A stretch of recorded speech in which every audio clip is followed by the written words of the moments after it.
Hey guys, Dave Keller here with Market Misbehavior here in a somewhat rainy Redmond, Washington.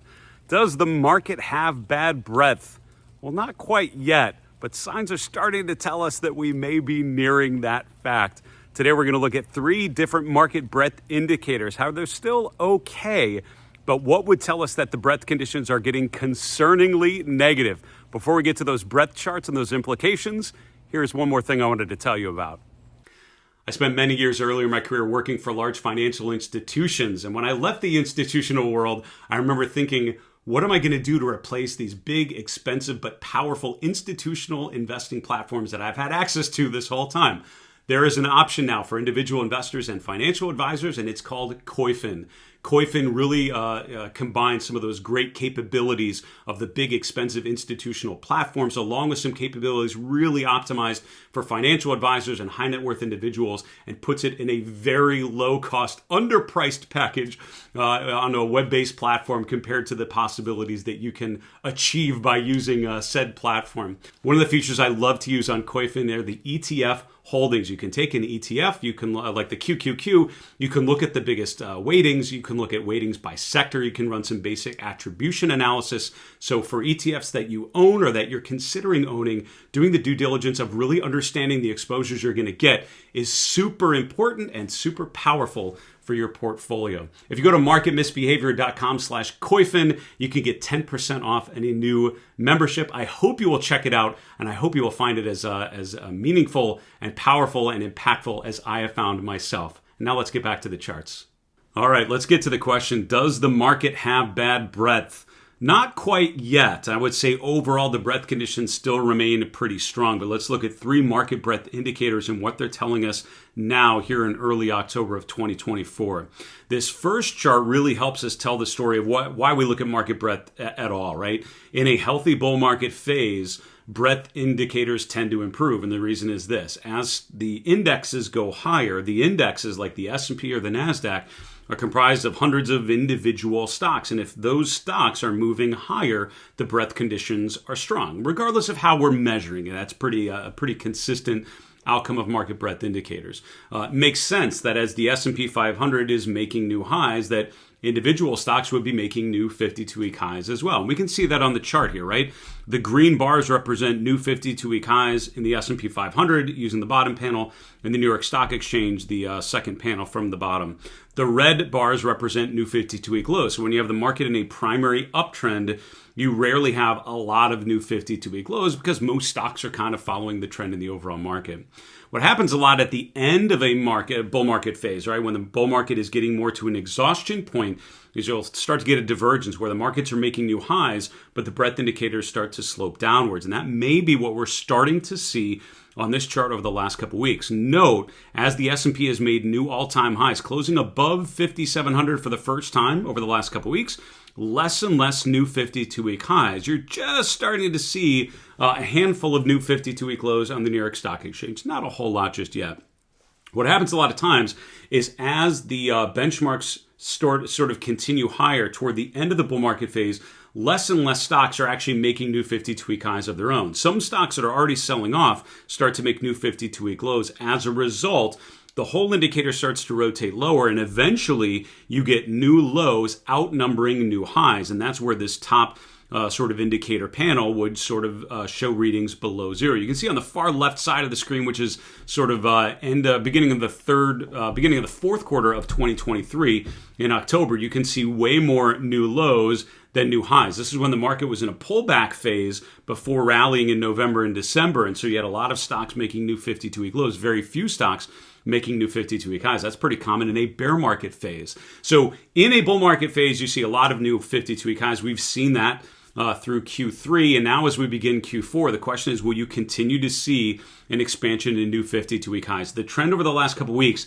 has been less and less. What I would look for on this chart is an expansion in new 52-week lows, new lows starting to outnumber new highs. That would tell me to be concerned about a confirmed exhaustion point using that one particular breadth indicator. By the way, one of my guests on my first guest actually on my new podcast earlier this week, which you can find here on my YouTube channel, Mark Newton, talked about a version of this indicator and noting the concern that is embedded in the fact that you're not seeing as many new 52-week highs at the end of September as you did in the middle of September. So go back to that interview if you want more information on his take on that particular approach. Second chart is another one that I appreciate very much, which is looking at the percent of stocks above key moving averages. And I use a couple different things on this chart, which I'll walk through with you. The top panel is the S&P 500 for the last 2 years on a closing basis. Then this is the percent of S&P 500 members above their 200-day moving average, currently around 76%. Percent of stocks above their 50-day moving average, currently around 75%.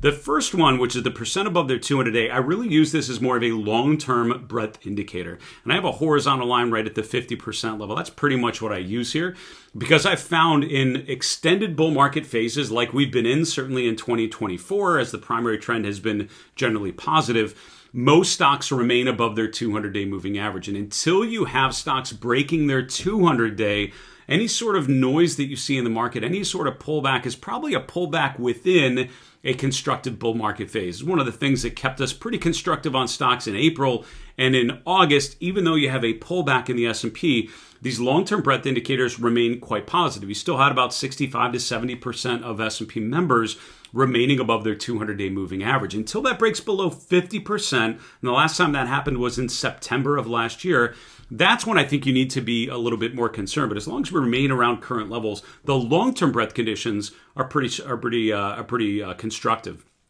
The bottom panel is more of a short-term measure of breadth using stocks above their moving averages. This is a percent above their 50-day, and I have a horizontal line at 25% and a horizontal line at 75%. And this week, we appear to be just dipping below that 75% threshold. I've kept an eye on this indicator and used different levels over different periods. I'm starting to really like the 75% level, because I found when we are in a primary uptrend, you tend to have over 75% of the S&P making new or above their 50-day moving average. But when you get up to around 75, 80, 85, even more percent, that usually is an extreme euphoric reading. And that on its own doesn't concern me. When we get back down below 75%, which means we've gone higher and now coming back, you can look back in like early August of 2023, here in January, February of 2023, here in December, December of 2022, you can see that getting above 75% and then coming down really confirms that we're in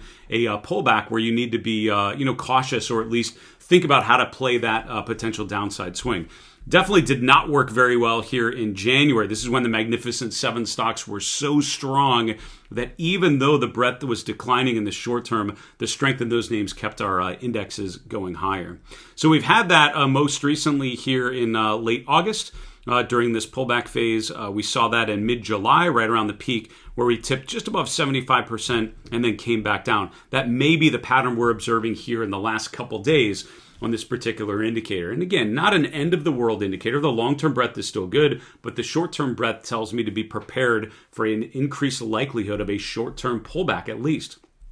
Finally, here's a breadth indicator called the Bullish Percent Index. This is using point and figure charts. This literally looks at the 500 members of the S&P, looks at each one of those point and figure charts.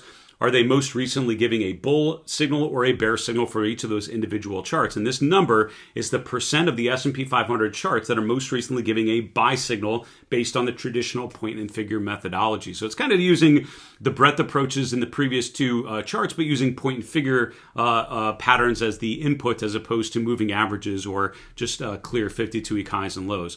I've shaded in red when this indicator gets above 70%, which is the extreme I tend to follow on this particular indicator. We've been above that 70% threshold since the second week in September. That's when we made a push and finally closed above 5650 and eventually got above 5700 for the first time in history for the S&P.